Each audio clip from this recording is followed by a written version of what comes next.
एक बार की बात है, कासगंज नामक गांव में सेठ करोड़ीमल नाम का एक सेठ रहा करता था। सेठ करोड़ीमल बहुत ही लालची था। उसका एक पुत्र था जिसका नाम सेठी था। सेठी स्वभाव में बहुत चालाक और बेईमान किस्म का बच्चा था। दूसरी तरफ उसी गांव में राजू नाम का लड़का था जो कि सेठी की कक्षा में पढ़ता था, लेकिन वो सेठी के बिल्कुल विपरीत था। एक दिन स्कूल में, ओए राजू, तुमने हॉलिडे का सारा टास्क बना लिया क्या? अब हाँ, वो तो मैंने 2 सप्ताह में ही सारा होमवर्क कंप्लीट कर लिया था। तुमने कंप्लीट नहीं किया है क्या? और नहीं यार, और बुआ के घर चला गया था यार। 3 दिन बाद कमलेश सर की क्लास है। अगर होमवर्क कंप्लीट नहीं रहा तो सर मुझे पनिशमेंट देंगे। मुझे बचा लो प्लीज़। लेकिन बुआ के यहाँ तो तुम 1 सप्ताह के लिए ही गए थे, बाकी के 1 महीना तुम्हारे पास टाइम था, उसमें क्यों नहीं होमवर्क किया? अरे छोड़ना यार, तू अपनी नोटबुक दे दे, कॉपी करके तीसरे दिन तुम्हें लौटा दूंगा। दोस्त के लिए तू इतना भी नहीं कर सकता क्या? ठीक है दोस्त, लेकिन तू मेरी नोटबुक टाइम पर लौटा देना प्लीज। ये भी कोई कहने की बात है भाई। तीसरे दिन कमलेश सर का क्लास रहता है। क्लास में सेठी हाथ की उंगली में पट्टी बांधकर आता है। हाँ तो बच्चों, काफी लंबी छुट्टी के बाद हम लोग मिले हैं। आप सभी ने होमवर्क कंप्लीट कर ही लिया होगा। सभी अपनी होमवर्क की नोटबुक लाकर मेरे टेबल पर रख दो। सेठी, मेरी कॉपी तो मुझे होमवर्क की कॉपी सर के टेबल पर रखनी है। मैंने तो तुम्हारी कॉपी सर के टेबल पर रख दी है। अब भाई का इतना भी काम नहीं कर सकता क्या? अरे राजू, तुमने होमवर्क की कॉपी नहीं जमा की? सर टेबल पर ही रखी हुई है। यहाँ पर तो नहीं है। आज तो सेठी की भी कॉपी मेरे पास है। लेकिन वो तो मेरी कॉपी है। क्यों सेठी? अब मैं क्या ही कह सकता हूँ तुम्हारी कॉपी के बारे में। जब मैं टास्क बना रहा था तो मैंने तुमसे कहा था कि टास्क बना लो, लेकिन तुम बराबर यही कहते थे कि अभी बहुत दिन है। क्यों झूठ बोल रहे हो सर? उस कॉपी में देखिए, मेरी हैंडराइटिंग है। राजू सही कह रहा है सर, मेरी कॉपी में राजू की ही हैंडराइटिंग है। मेरी तो उंगली कट गई थी तो राजू से रिक्वेस्ट की थी कि मैं बता रहा हूँ, तू बस लिख दे। कमलेश सर राजू को होमवर्क ना करने के बदले सारा दिन क्लास में खड़े रहने की सजा दे देते हैं। सेठी, तुमने ऐसा क्यों किया? थोड़े से झूठ से अगर तुम्हारी जान बच रही है तो झूठ बोलने में कोई अर्ज नहीं है। सेठी लोगों को परेशान करता रहता था। इसी तरह 10 साल बीत जाने के बाद सेठी शहर में एक बहुत बड़ा रेस्टोरेंट बनाता है, और वहीं अच्छे नंबर और अच्छी डिग्री होने के बावजूद राजू गरीब बेरोजगारी का जीवन जी रहा था। सरिता, आज मुन्नी सुबह से क्यों रो रही है? आज घर में कुछ नहीं है, मुन्नी दूध के लिए रो रही है। ठीक है, कुछ देखता हूँ। राजू सभी जानने वालों से पैसा मांगता है, लेकिन कोई भी नहीं देता। थक हार कर वह सरिता का मंगलसूत्र गिरवी रखकर खाने के लिए कुछ सामान लेकर आता है, और बचे कुचे पैसों से अंत में वह एक चाय की दुकान खोल लेता है। एक दिन सेठी उसकी दुकान के सामने से गुजरता है। अरे क्या यार, तुम चाय बेचोगे?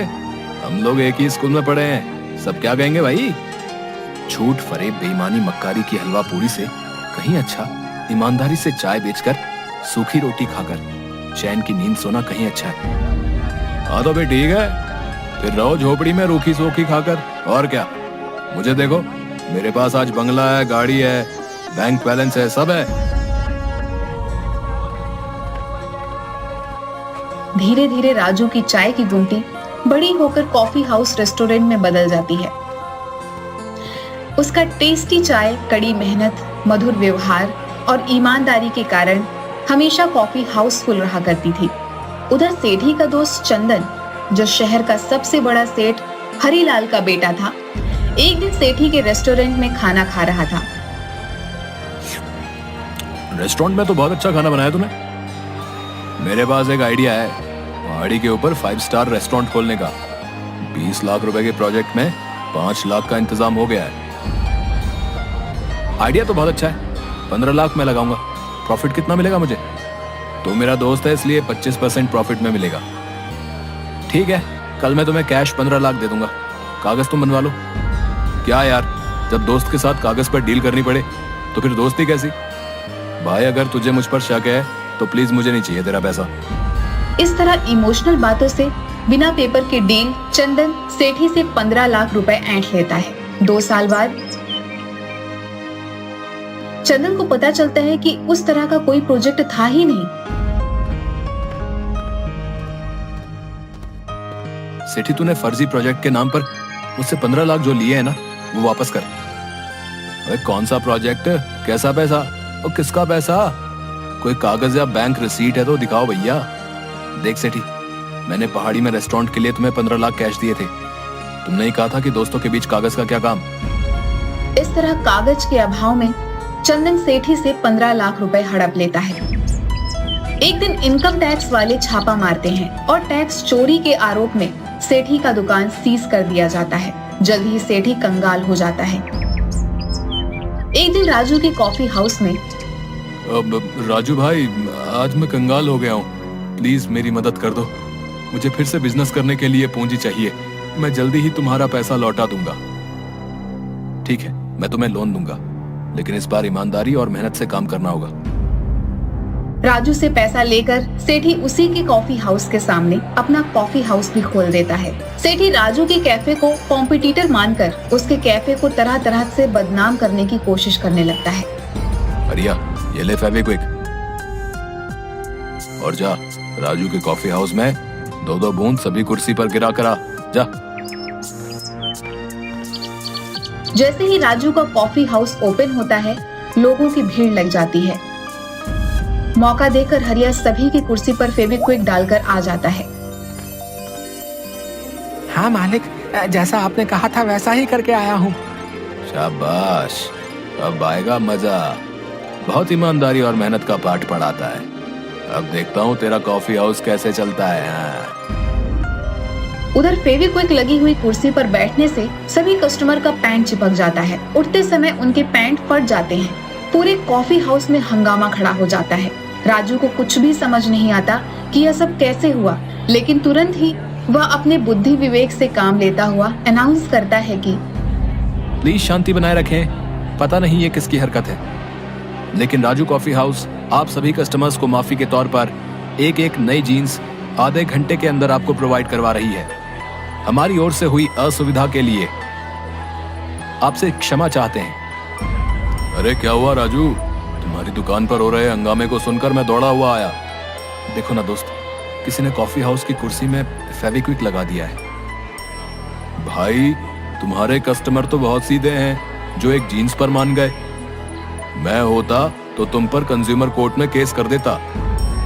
डियर कस्टमर, आपकी जीन्स आ गई है। आप लोग अपने अपने साइज के अनुसार जीन्स लेकर पहन लें। एक बार फिर सेठी की चाल फेल हो जाती है, लेकिन सेठी अपनी हरकतों से बाज नहीं आता। एक दिन सेठी अपने दोस्त जीवा की मदद से एक प्लान बनाता है। भाई जीवा, मैं चाहता हूँ कि मेरे सामने वाला कॉफी हाउस किसी तरह मेरा हो जाए, लेकिन हर बार मेरी तरकीब राजू फेल कर देता है। कोई बात नहीं गुरु, इस बार जीवा का प्लान है जो कभी फेल नहीं हो सकता। ऐसा क्या सोचा है तुमने कि वो प्लान फेल नहीं हो सकता? प्लान ऐसा है कि हम लोग किसी तरह उसके चाय के दूध में चूहे मारने की दवा मिला देंगे। फिर एक बार अगर कॉफी हाउस बदनाम हो गया तो फिर हमारी दुकान चल पड़ेगी। देख भाई, ये काम हरिया ही कर सकता है। पिछली बार इसी ने फेविक्विक चिपकाई थी। ना मालिक, ये काम हमसे नहीं होगा। चूहे मारने वाला जहर से अगर आदमी को कुछ हो गया तो पाप मेरे ऊपर ही आएगा। अरे हरिया, इसी इमोशन के कारण तुम लोग गरीब के गरीब ही रह जाते हो। कोई बात नहीं, ये काम हम दोनों करेंगे, वो भी आज ही रात। दोनों रात 12 बजे के अंधेरे में चूहे मारने की दवा को लेकर कॉफी हाउस में पीछे वाले रास्ते से घुसते हैं। अबे जीवा, ठीक से चल, मुझसे बार बार क्यों टकरा रहा है? ऐसी अंधेरे में कुछ दिखाई नहीं दे रहा। मैं तो ठीक से ही चल लिया हूँ, लेकिन ससुर ये जमीन ही ऊपर नीचे, अंधेरे में पता ही नहीं चल लिया है।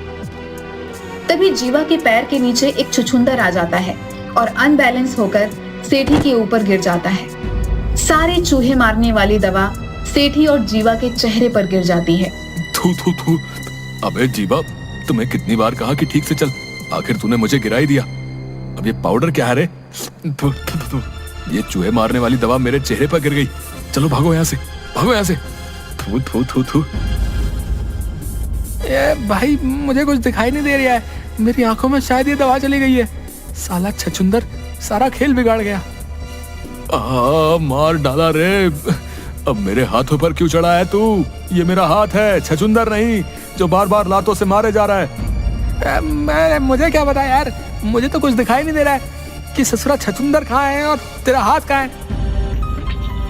दोनों किसी तरह गिरते पड़ते वापस दुकान में आ जाते हैं, जहाँ पर आते ही सेठी उल्टी करने लगता है। इधर जीवा की आंख लाल हो जाती है। 2-3 दिन के बाद जीवा, आज हमें सावधानी पूर्वक रात में काम करना होगा। हाँ यार दोस्त, आज रात ही हम दोनों सारा काम कर लेंगे। कल के बाद अपना काम खत्म, फिर हमारी चाय की दुकान ही इस एरिया में चलेगी। हाँ, हम दुगनी कीमत पर चाय बेचेंगे। राजू के सारे कस्टमर हमारे होंगे।